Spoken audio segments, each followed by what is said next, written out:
Mavesatra ve ny fonao satria nisy nampalahelo ianao na nisy nandratra anao mihitsy ny ary hivavaka ao anao izahay ary manasa anao anaraka hatramin'ny farany a. Rehefa mifarana amin'ny vidéo dia zarao a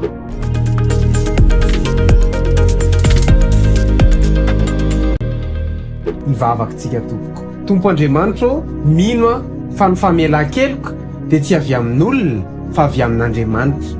Mampianatra anay hamela heloka ianao mba hahatonga anay ho voavela heloka. Noho izany anio a dia hisafidy ny hamela ireo izay nanisy ratsy ahy na dia sarotra amiko azy zany. Fantatro fa mehery sy fahafahana ho ahy ianao ahafahako manatanteraka izany. Amin'ny alalan'izao vavaka famelan-keloka izao ho an'ireo izay nanisy ratsy ahy dia hitako ny tananao Hanamaivana ny fo.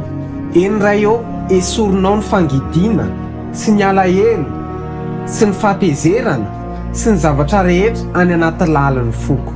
Misaotra Andriamanitra ny fanasitrananao ny fo maratra rehetra ary mamerina amin'ny laoniny ianao.